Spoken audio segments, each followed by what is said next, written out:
Welcome, everyone. Welcome to the virtual college fair. We have a great program for you tonight. Come on in, get comfortable. We have some wonderful presentations. So thanks for joining us. I just have a couple of housekeeping items before we get started. You'll be able to use the Q&A button on the screen at the bottom to type your questions to our presenters at any time throughout this evening's presentation. As a friendly reminder, your camera and your microphone are off, so the panelists can't see or hear you.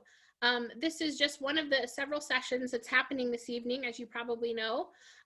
So this is being recorded and will be available within about a week at the same website that you registered. Again, please use the Q&A at the bottom in order to ask your questions of the panelists. So without further ado, I'm going to turn it over to our panelists. And first up is San Jose State University.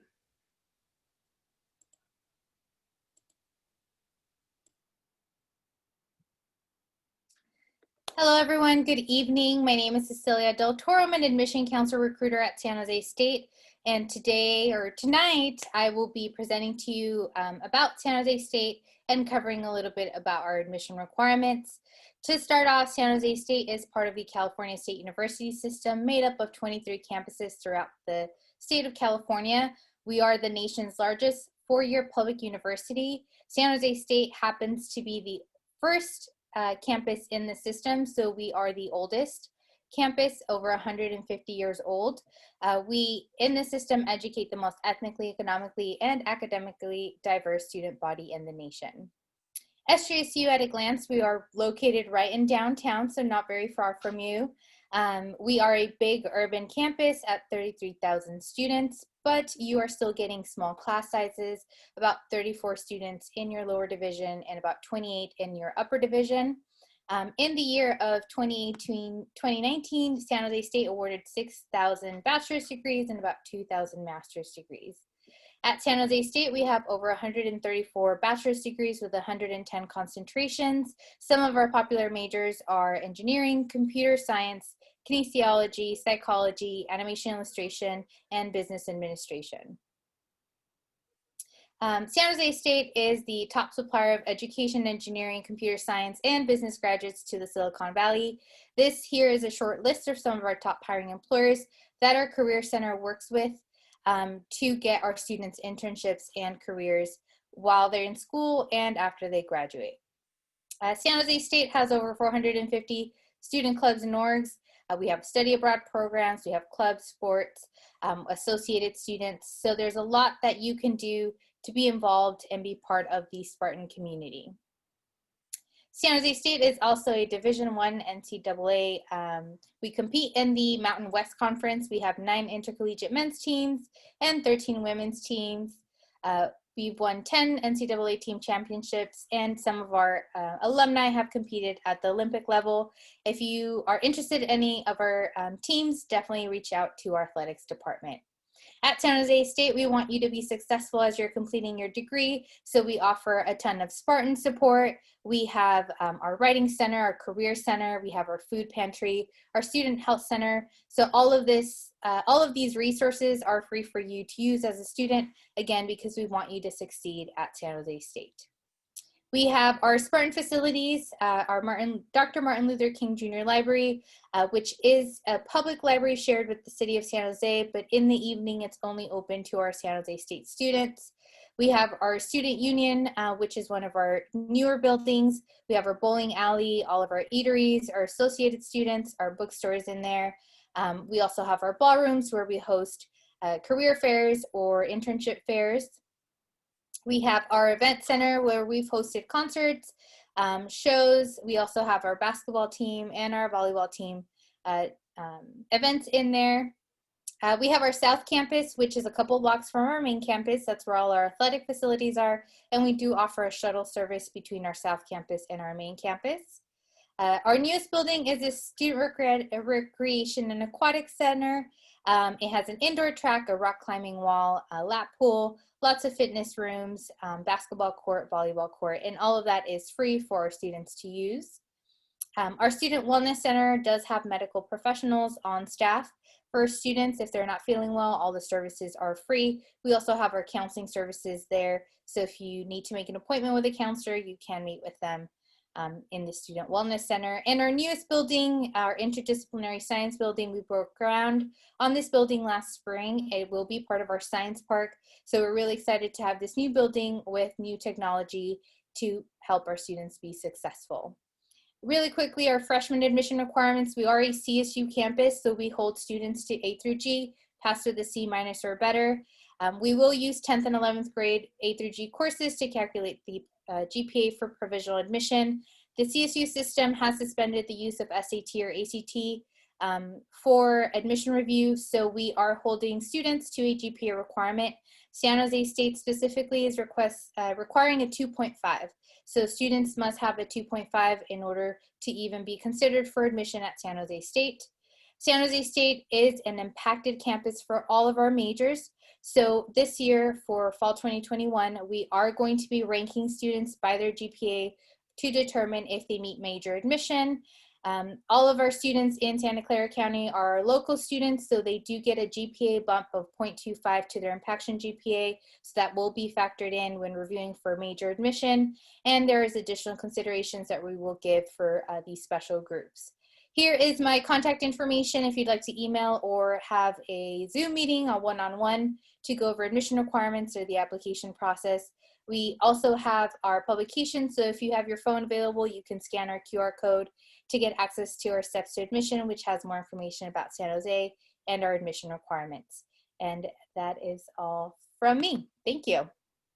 Thanks, Cecilia. Next up is Drexel University. Thanks, Courtney. Hi, everyone. My name is Cheryl Teblin. I'm an Associate Director of Undergraduate Admissions at Drexel University in Philadelphia.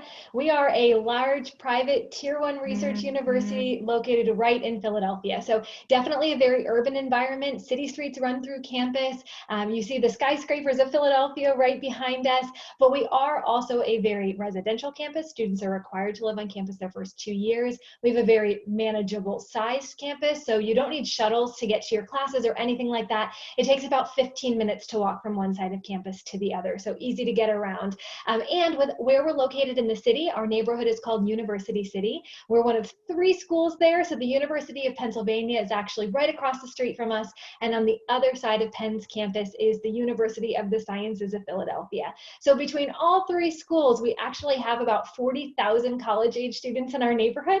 So it's like someone took a college town and plunked it down right next to Center City, Philadelphia. So there's a lot to do all of the time. Out of those 40,000 college-age students in the neighborhood, Drexel makes up about 15,000 of those with our undergraduate population. So we are on the larger side for a private school. But what you'll find is that we really don't feel as big as we are. You can see on our screen the median class size, the student to faculty ratio, or what you might expect from a much smaller school. We're very intentional about that. We have a strong focus on experiential education with a lot of hands-on project-based learning, which is something that you cannot do in a large lecture class. And so you might have 1 or 2 large lectures your first year, but you're really not likely to see a lecture hall again after that. And you're going to have a lot of smaller classes. You do get to know your faculty very well at Drexel, which is also really helpful. We have over 80 majors across 15 colleges and schools. Some of the things we're most well known for are engineering, business, computer science, nursing in the health fields, media arts and design. All of our programs, including nursing, are direct entry. We don't have any impacted programs. So you're able to come in, get the major that that you want right away, and graduate within the specified period of time that you're studying for, which is really helpful. So you do apply to your major of interest if you know what you want to study, but we have great undeclared options if you're not as sure.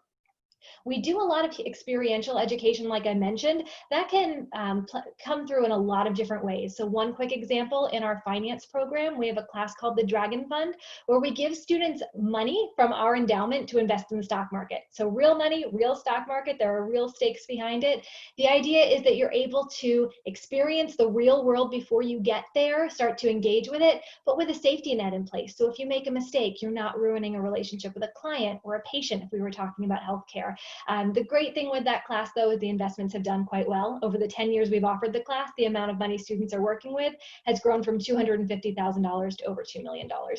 The way that all of that experiential education comes together at Drexel is through our co-op program. Co-op stands for cooperative education, and it's like a more in-depth internship that's built into your degree. It is a 6-month break from your classes where you are working in your field of interest, typically in a full-time paid job.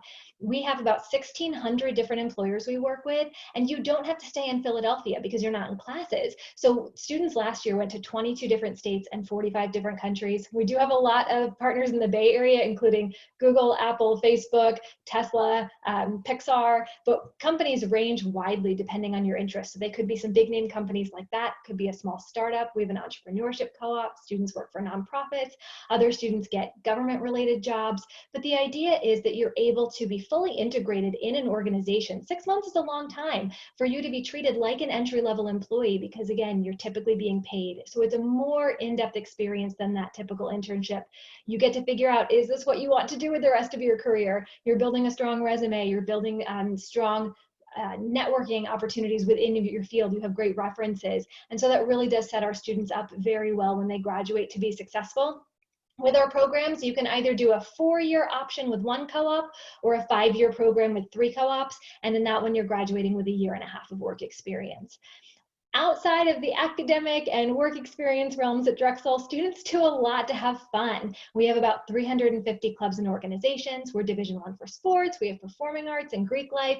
Philadelphia is the 6th largest city in the country, so there's always a lot to do there. It's a very walkable city, easy to get around, great public transportation, and we're also close to other major cities on the East Coast, which are easy to visit using Amtrak, which their hub in Philadelphia is right across from our campus. And then finally, for admissions requirements, we do full holistic review. We are test optional for this upcoming year. We have not made a decision past 2021 though, so keep an eye on the website.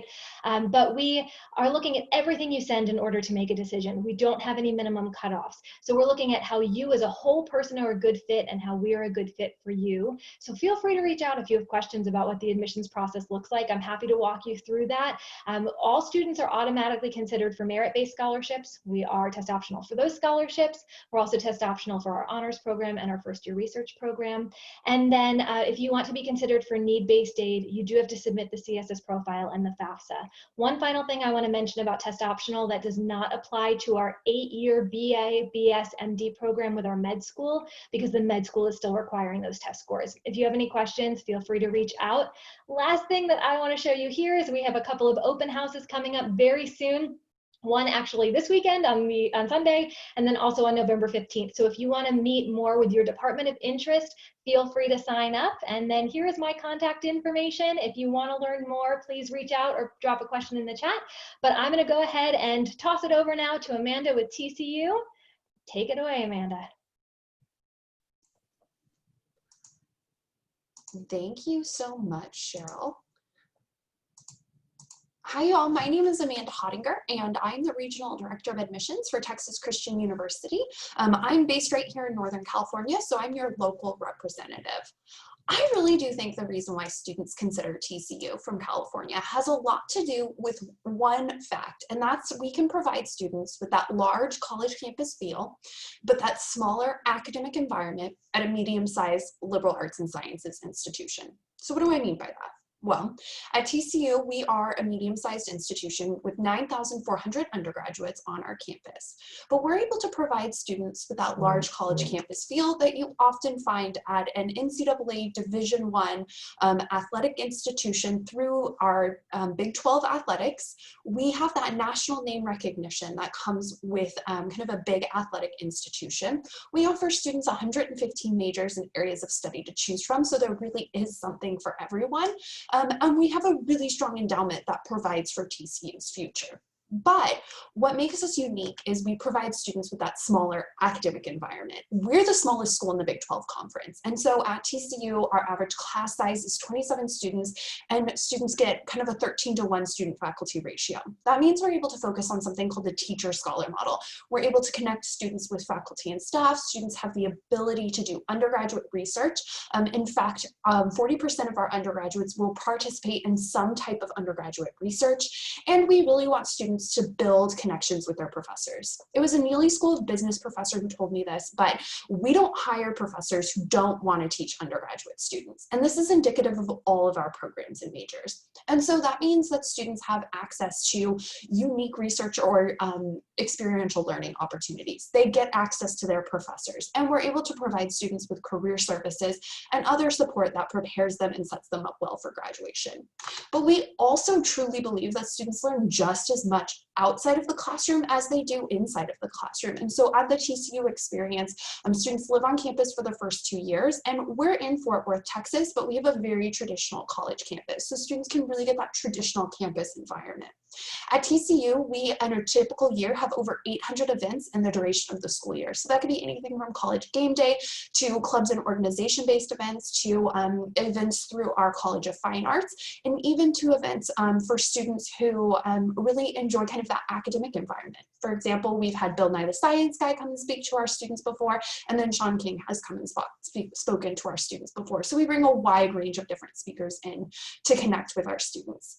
I think one of the really unique things about a TCU education is just the ability for students to get involved and be involved in our overall campus community.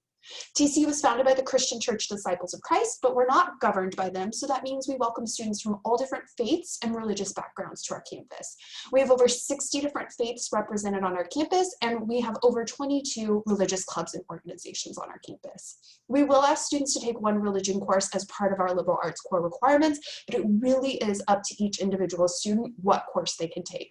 They can take a course that's in a religion they don't know anything about. They can learn about their own religion through this course. And our most popular course for this requirement is actually religion and athletics. So there's lots of options for students to choose from. We're also really lucky to be in Fort Worth, Texas. Fort Worth, Texas is the 13th largest city in the country. And as a part of the Dallas-Fort Worth Metroplex, students have access to the wealth of opportunities in the metropolitan area. We're ranked #1 for job seekers by Forbes, and there is over 20 Fortune 500 companies in our backyard. Students who are applying this year for admissions have several different deadlines to choose from, but what I think is really important for students to know is that we believe it's on us to make adjustments to our admissions process to meet the challenges that you guys are facing. So for example, TCU is test optional for the fall of 2021, and we are implementing a test optional policy that recognizes and acknowledges that students haven't been able to take admissions examinations. You will not be negatively impacted in the admissions process if you apply without test scores, or you apply under our test optional admissions policy. And that's because TCU really centers in a holistic admissions policy. We look at all sorts of different things when we're considering students academically. And that includes your co-curricular involvement, your essay, which helps us understand you more, and then your teacher and counselor letters of recommendation. Those are all really valuable ways that we get to know you as the applicant in the admissions process. All of our majors are test optional, and our honors college is also test optional this year. We're also going to be working with whatever your school has decided to do as far as academics were concerned this last spring, and we're being trained on how we can review applications, and then understanding that this last year was very challenging for many students and it had an effect on their academic background. Just like all of our majors, our merit scholarships for the fall of 2021 are also going to be test optional. So that means that if you're applying for admissions, you're also applying for our scholarships. And if you apply to TCU without test scores, you're not going to be negatively impacted in the merit scholarship awarding process. Juniors, we don't know what next year's admissions process is going to look like. So this is just for the fall of 2021, but please check back with me this spring. Hopefully I'll be able to tell you a little bit more about this process. Please utilize this QR code to make sure you get on our mailing list. This is a great way to indicate interest in TCU. And I'd like to leave you by showing you how we say hello in Fort Worth. So if you all at home could give me a peace sign, kind of like you're fighting on, but we fight on harder. So curl that peace sign and make it real angry. That's how we say go frogs. Go frogs, y'all. Amanda, that was so fun. Next up is Trinity College.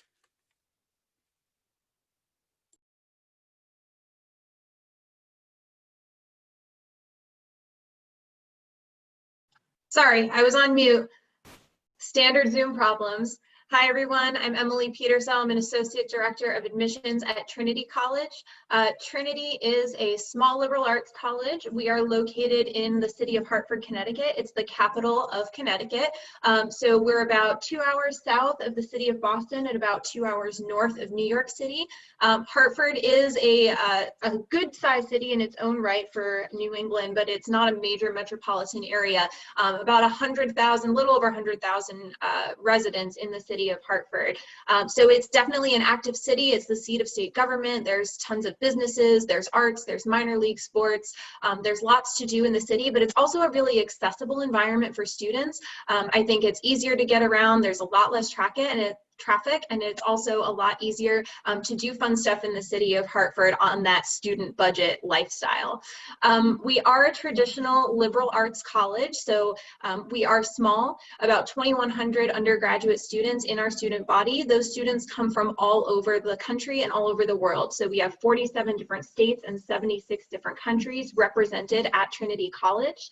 And we're characterized by the traditional small class sizes that you often see at small liberal arts colleges like Trinity. So our average class size is about 18 students. Our seminar courses are typically capped at 15, and we've been known to run classes as small as 2 or 3 students for those really advanced courses in your major. Addition to that, we have a 9-to-1 student to faculty ratio. So we're really a community that's characterized by that small classroom feel and familiarity.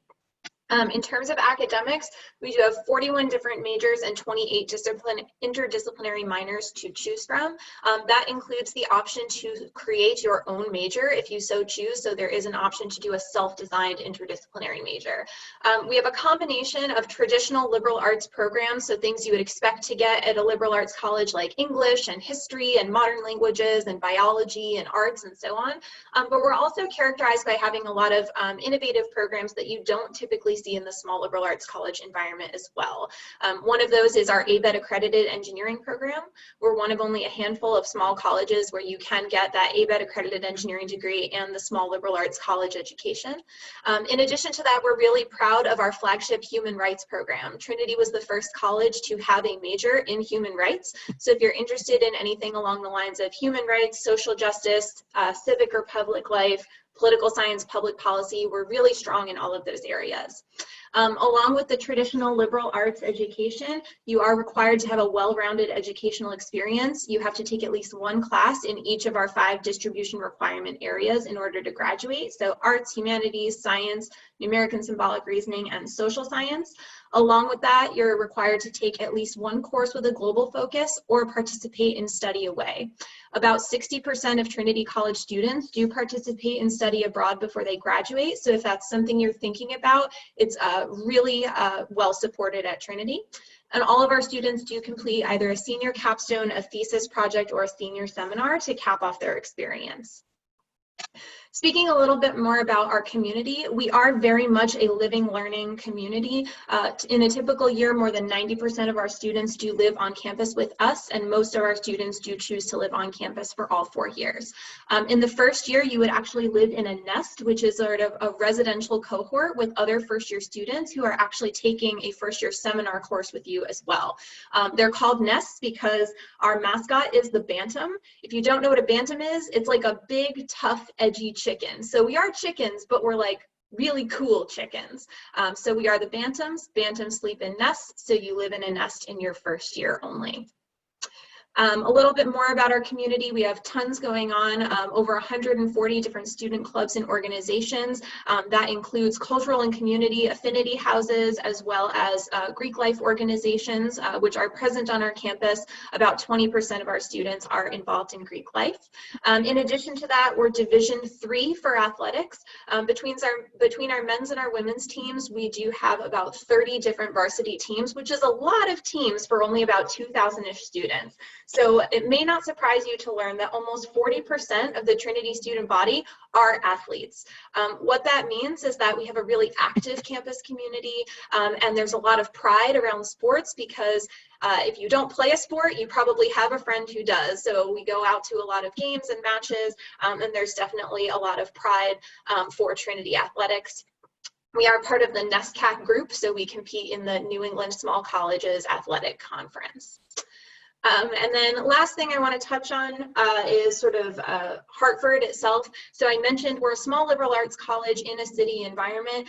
So that comes with a lot of opportunity for students to apply their learning in the real world. We have over 200 Trinity specific internship opportunities in and around the city of Hartford, as well as opportunities to engage in research projects, service work, and community-based learning through our Center for Hartford Engagement and Research.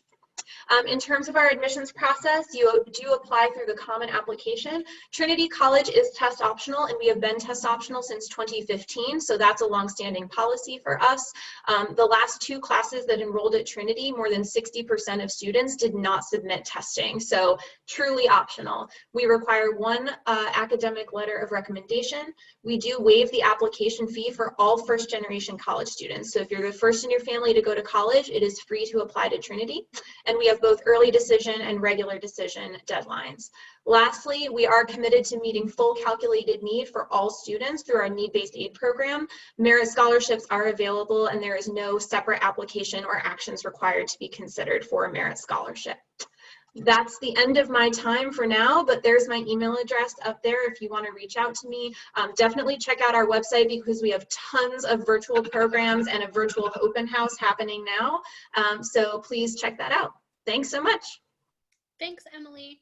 And our next college up is going to be the University of Oregon. And I've noticed that there's some great questions in the chat that we will be able to answer as a panel at the end. So University of Oregon, take it away. Thank you.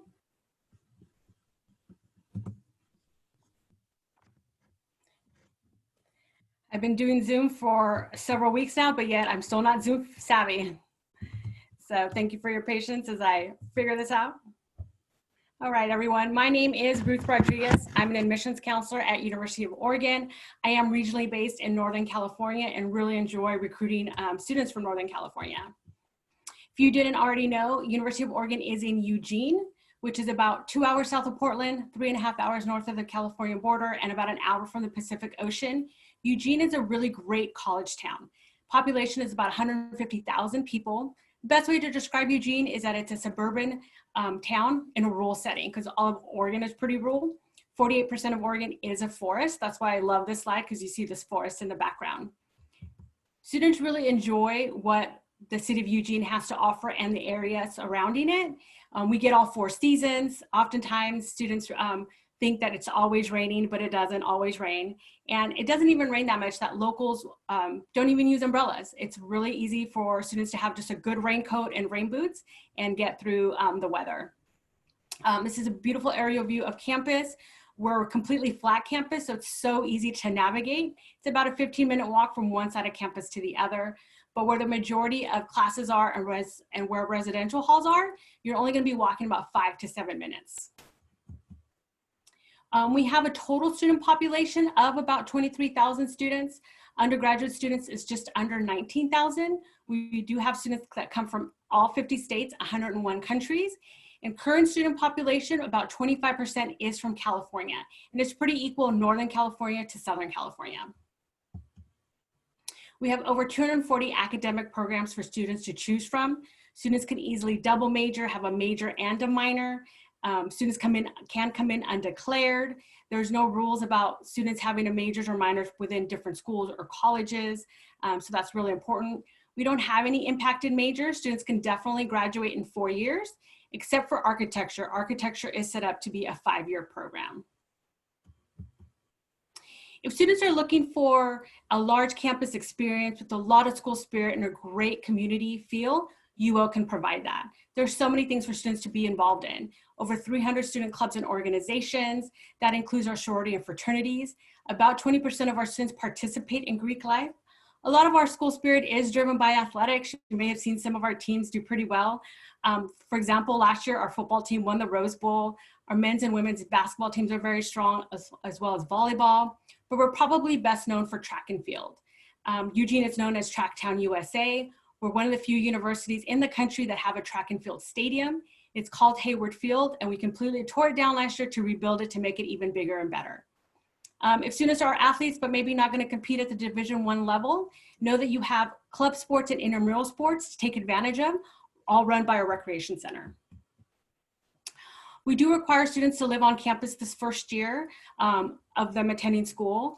Let me give you a little bit of idea of what's going on campus right now, especially in regards to COVID-19. A few weeks ago, we announced that we would be remote for the fall quarter. We are on the quarter system, so school just started last week. So all classes are remote, but we still were open for housing. We knew that students were going to want to have some form of a normal type of experience for their first year, especially as incoming freshmen. So we had over 3,000 students move onto campus. They were tested for COVID upon arrival. They will be randomly tested throughout the quarter, and then they're going to have to follow different guidelines in regards to social distancing and wearing masks. We don't know what it will look like in the future, even for winter quarter, but that's what's currently going on now. In regards to applying to UO, students should be aware that we have our early action deadline of November 1st, regular decision deadline of January 15th. No matter when students apply, they do commit by May 1st because we follow the national decision deadline. Now on this slide, you see all the factors that are taken into consideration when we review applications holistically. We look at a cumulative weighted GPA, meaning that all classes taken in high school will be taken into consideration when we review. We're going to look at grade trends, what type of courses they've taken, what their workload looks like for senior year. But know that it's important that we learn about the students outside of the classroom as well. So we look at what activities they've been involved in, the information they provide in their personal statement and optional essay. And we are test optional. We actually went test optional back in February. And what that means is that if students don't want to share a score with us or didn't take a test, that is perfectly fine. It is not required. If students do submit a score, it's just another way for them to demonstrate their academic ability. We don't compare students, so we just look at the student at one time and see what they're able to provide in regards to information. Now we know that funding is really important, how accessible is a university. We are test blind when it comes to our merit scholarships, which means that in regards to our Summit and Apex scholarships, they will be awarded solely on GPA. And even if students submit a score, because we're test blind, we will not take them into consideration. We are able to now offer the Oregon Guarantee, which means that because we're a public university, we typically have to wait every year when we get our state funding to decide what tuition will look like. We are now able to guarantee tuition up to 5 years. Yes, students can graduate in 4, but if they want to take a 5th year, they will pay the same tuition for those 5 years. So it's great for families to be able to plan financially what it will look like to attend UO. Again, my name is Ruth Rodriguez. If you have any questions, please feel free to reach out to me. Happy to help. Ruth, thank you so much. And next up, you're going to hear from Gettysburg College. Thanks, Courtney. So Gettysburg College is located in the world famous town of Gettysburg, Pennsylvania. And I wanted to start this off because we had a presidential candidate in Gettysburg this week, presidential candidate Joe Biden speaking, and it is a pretty significant place in our history. So my name is Courtney Best, and I am one of our Senior Associate Directors of Admissions. I'm also a very proud Gettysburg alum, and there's another Gettysburg alum on this panel here tonight too. But we are very proud of our location. You do not have to be a history major to attend, but know that you will be surrounded by history. We have the park. I love this picture because you can see the National Park surrounds the campus, and then 20 minutes to the west, you'll see the Appalachian Trail. So if you need to get off campus and go for a hike, it's not too far away. A lot of our students from the West Coast, especially from California, love our proximity to all the major cities on the East Coast. So flying in, you'll fly into Baltimore or Washington, D.C. airports, and we have a shuttle every day, every 3 hours to pick you up. This is for you, your friends, your family, when they come visit. And then we have a lot of programs where our classes might take field trips down to Washington, D.C., or our art and art history majors might go up to New York City for a networking event. So we really do use those major cities and help students connect with the resources that are not just in Gettysburg, but around us as well. At Gettysburg, we are very proud of our 2,600 students, all undergrad. And we were ambitious and tried to bring everyone back to campus because we are so much better together. And then we did COVID testing, and then a couple groups didn't follow protocol. And so now we have our first year students, our international students, some transfer students and upper class students still on campus, so close to 1,000 students on campus. The rest sadly had to go to remote, and we do have 30 students studying abroad in Germany, France, England, and China this semester. So we really do try and support our students in all their wishes, even during COVID time. We have 65 majors, minors, and special programs, and I'll show you a list on the next slide, but just know that you have the first 2 years to really figure it out. So you don't have to come in when you're accepted to the college, you're accepted to the whole college in all 65 plus majors, minors, and programs. The Sunderman Conservatory of Music does require a recording or audition for placement, but all the rest, we welcome you with open arms. We do have a first year seminar program, and this allows you to come in and dive into your first year, taking a course with 16 people who signed up for this course because it's just something of interest. Topics like happiness, death and the meaning of life, mass incarceration, some really juicy topics, and you all live in the same residential hall. We also have an honor code. We're one of 18 schools in the nation that still have this very active honor code. And it really sets this level of respect between faculty and students and other students. And students carry this with them when they leave Gettysburg. So the high impact learning experiences, these are outside of the classroom, and I'm going to talk about these in a couple slides, but know that we're constantly having our students apply what they're learning in the classroom to outside experiences so they can develop those leadership skills.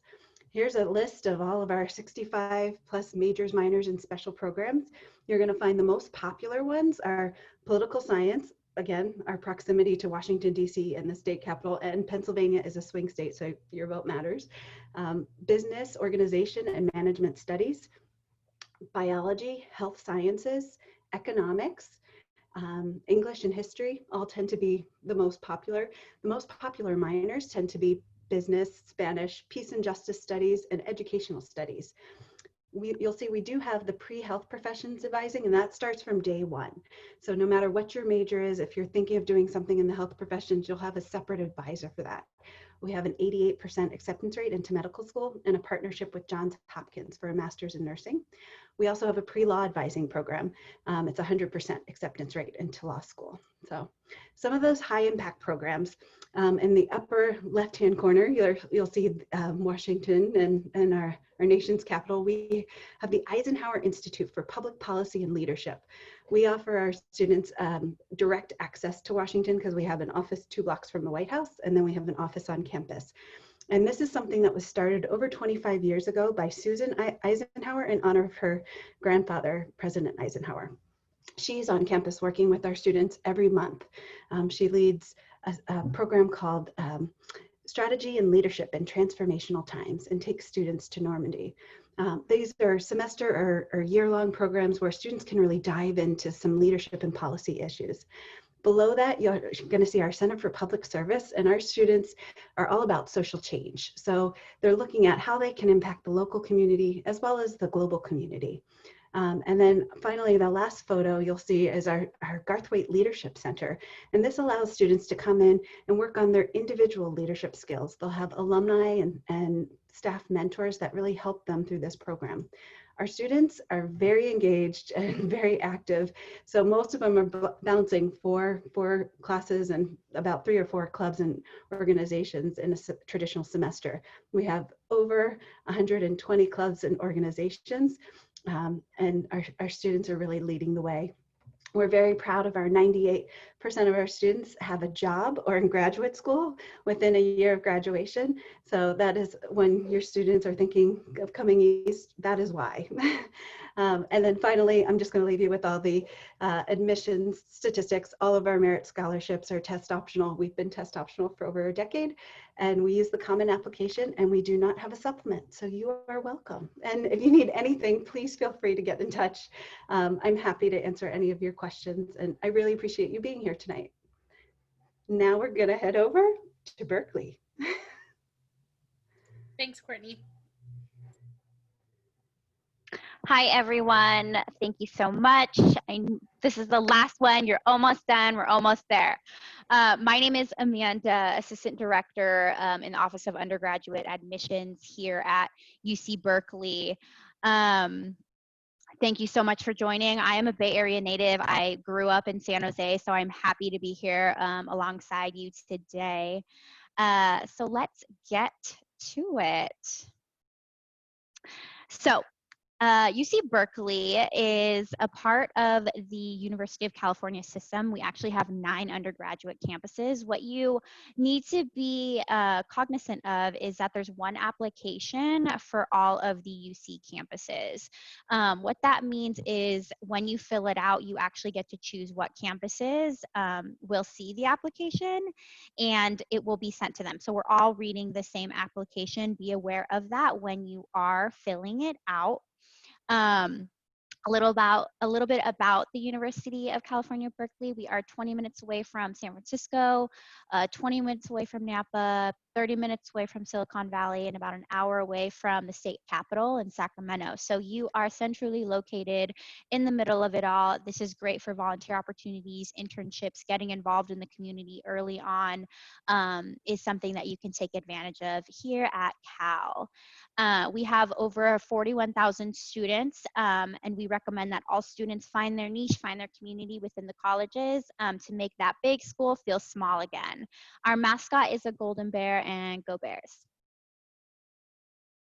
So these are our 6 undergraduate programs. We have 5 colleges and 1 school. Our College of Letters and Science is our largest college. It houses around 75% of our students with majors in the arts and humanities and social sciences. Our College of Chemistry is actually one of the only colleges in the country specifically dedicated to chemistry. Our College of Engineering is one of the top engineering schools in the country, and it's a very hands-on education. Our College of Environmental Design is a smaller school, but that's where you're going to find your architecture, your urban design, and environmental design. And then our College of Natural Resources focuses on environmental sciences with majors in the health field. So if you're pre-med or interested in that, that is a heavy health and science focus. And then we have our Haas School of Business. It's actually the 2nd oldest business school in the country, and we only admit juniors into it. So you'd actually come in undeclared and then work on that GPA, take those prerequisites, and then apply into the Haas School of Business as a junior. Please note that each college, except the College of Letters and Science, admits students directly into their major on the application. You can come in as undeclared in the College of Letters and Science. Note that on the application, you can only choose one intended major to be admitted into. There's no alternative major to choose from.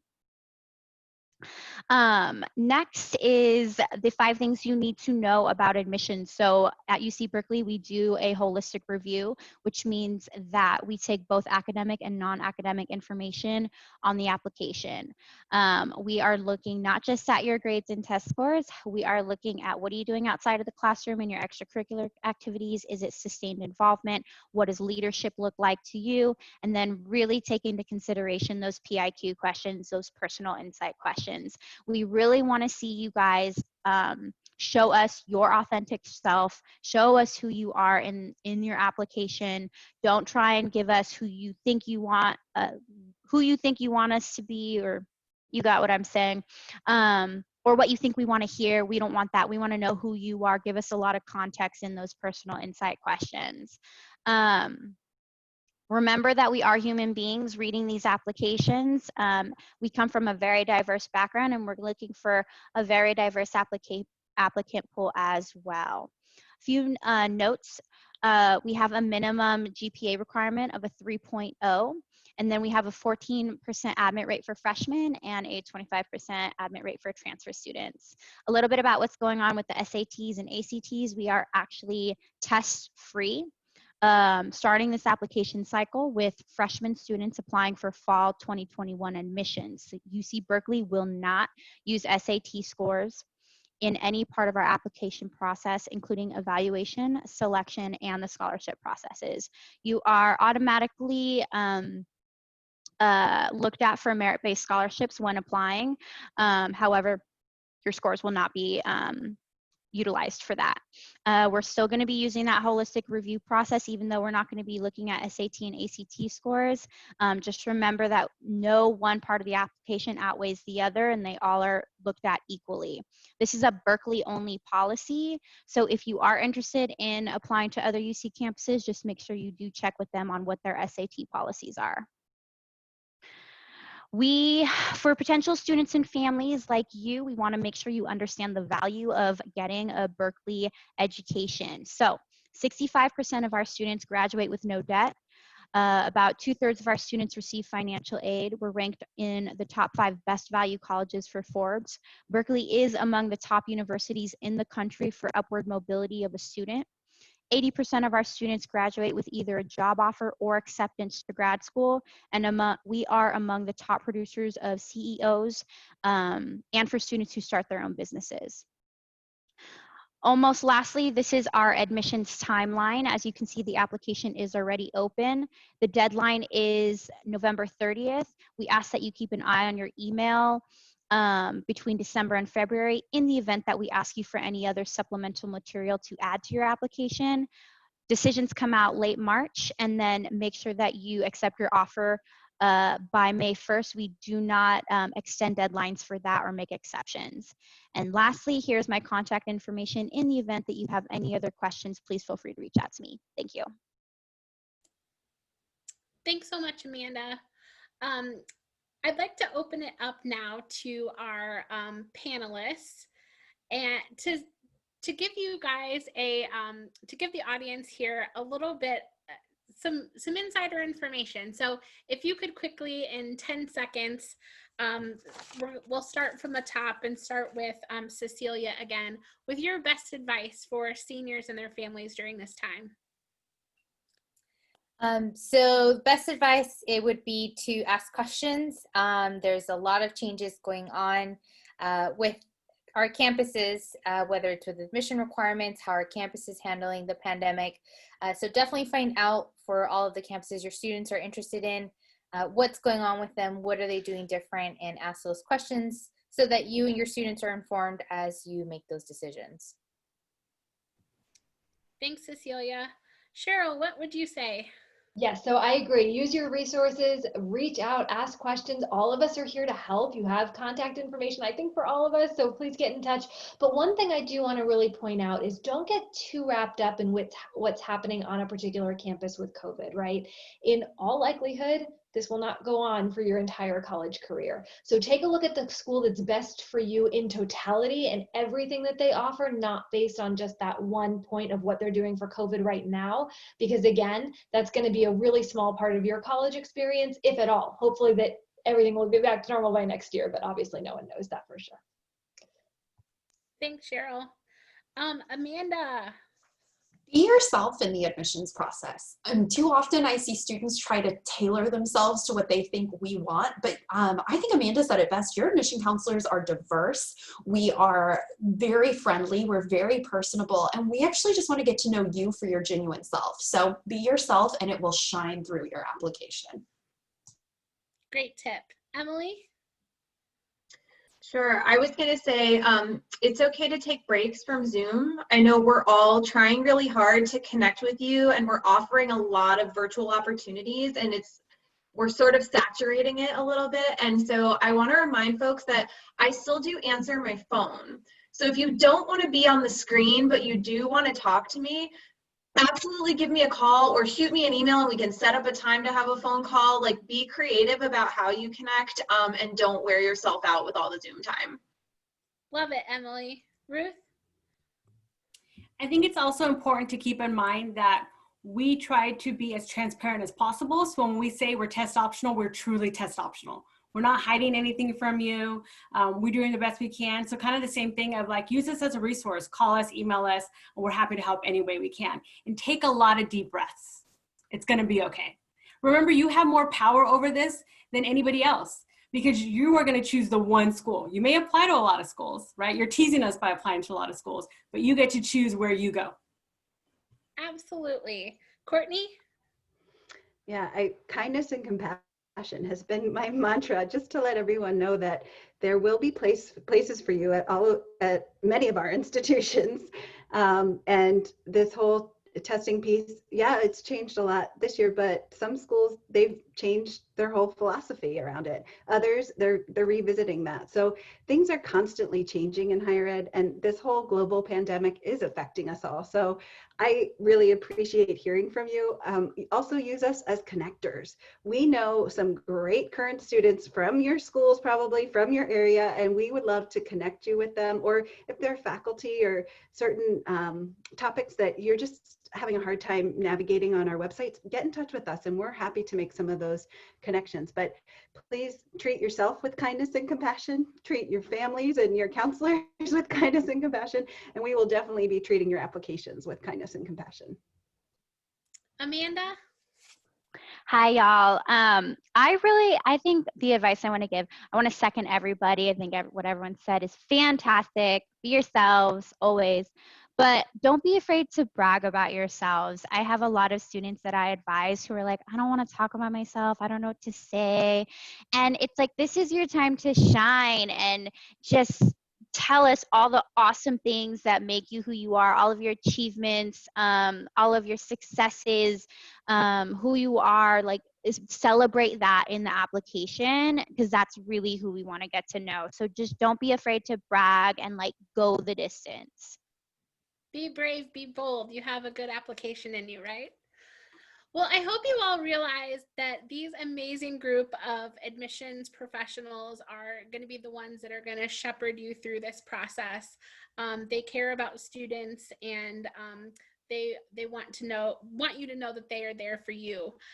Best wishes in this process, and I'm going to share just some closing remarks really quickly. So thank you so much for joining us tonight. We wish you the best in your college search process. When you close this window, there'll be a link to a very quick 4-question survey. So we'd appreciate any feedback that you might be able to give. In about a week, you'll be able to find this session's recording as well as the other session recordings on the website where you registered. Have fun and great best wishes. Bye-bye.